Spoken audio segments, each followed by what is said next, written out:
All right, let's get into a story that is, well, it's pretty unsettling, and it's one you've probably never heard before. We're talking about a ghost in the machine, someone who quietly built the very world we live in and then just walked away. No, really, just let that sink in for a second. Imagine someone holding the keys to everything, but they're a complete phantom. No face, no name. This isn't just some what-if scenario. This is the mystery we're digging into right now. You know, every single day, we put our faith in these huge, invisible systems, right? You flip a light switch, you swipe your card, you make a call. You just expect it to work. We all do. But what if all that trust, all of it, was actually in the hands of one single person? A person nobody even knew existed. So who was this guy? Well, that's just it. That's the problem. He was already a ghost long before he actually vanished. I mean, think about it. In an age where everyone has a digital footprint, this man had nothing, a complete blank. Inside the highest circles of power, they didn't even know his name. They just had a code name for him, the Architect. And see, he didn't rule countries. He designed the rules those countries ran on. So how does a ghost build an entire empire? It's not with armies, it's not with money, it's with something way, way more powerful in our world today: trust and access. And it started small, almost invisibly. He'd solve some impossible problem, say an algorithm to stop a market crash, and boom, it worked. Perfectly. So they'd give him another one. Hey, can you fix this national security flaw? He fixed that too. And with every single fix, he got more trust, more access, more keys.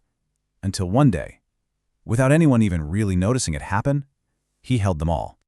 And the scale of this, it was just staggering. We are not talking about some app or a piece of software here. His logic was the backbone of global finance. His code was literally what kept planes from falling out of the sky. His updates were guiding military satellites. If his work slowed down, the entire world slowed down. And then, right when his control was at its absolute peak, the signs started. Something was wrong. You could feel it. He was getting ready for something, and nobody had a clue what it was. Until, well, it happened. First, he just went dark, stopped answering emails. His colleagues, they just figured, oh, he's busy. But then, at exactly 2:17 a.m., it happened. A coordinated, simultaneous shutdown everywhere. And here's the really creepy part. Nothing broke, nothing crashed. The whole world's infrastructure just paused, like it was holding its breath, just waiting for the next command. Now you can imagine the world completely panicked. The news is screaming cyber war. Governments are pointing fingers, blaming hackers. But behind the scenes, the people digging into the code, they found something so much scarier. This wasn't an attack from the outside. The order to shut down, it came from the inside. So, with the whole world basically on hold, there's this frantic search for the one guy who could possibly explain any of it, the Architect. But when they finally get to his apartment, the mystery just gets deeper. Just picture this, right? Authorities burst into his apartment. The door's unlocked, there's a cup of coffee on the desk, it's still warm, but he's gone. So they check for a digital trail. Nothing. Bank accounts wiped, records deleted. Even the security camera footage from his own building was somehow corrupted. The guy hadn't just left, he had been erased.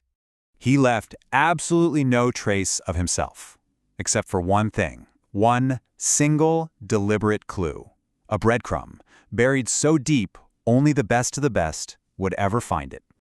It was just a single file tucked away behind layers of encryption that, of course, he had designed himself.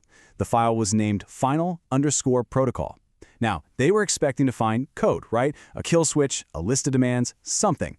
What they actually found was something else entirely. That was it. That's all that was in the file. One sentence. Not a threat, not an explanation, just a statement. A diagnosis of the world he built. And get this, the second they read that message, everything, all the systems, just flickered back on. And right then, in that moment, it clicked. Everyone understood. This was never an attack. It was a demonstration. He put the world on pause for a few hours, not to destroy it, but to show everyone just how fragile it was, to show them how much power they had blindly handed over to someone they weren't even watching. And that's the real kicker here. The architect wasn't some villain who grabbed power. He was a creator who was given power, bit by bit, because what he made worked so well. It was convenient, it was effective. We built his throne. We basically asked him to sit on it. So when he vanished, he didn't leave chaos behind. Nope, he left everything running perfectly. But he took the instruction manual with him. He left us with something maybe even scarier than chaos: responsibility. The responsibility of running this incredibly complex world that we suddenly realized we didn't fully understand anymore. And that, to me, is the most chilling part of this whole thing. The architect, he might be gone. He's a ghost, a story. But the system, the massive, invisible system he built, it's still here. It's humming along all around us right now, every single day. Which brings us to one last big question we can't avoid. The architect disappeared to teach us a lesson about unchecked power. Okay. But now that he's gone, who's in his place? I mean, if no one is watching the system, who is watching you?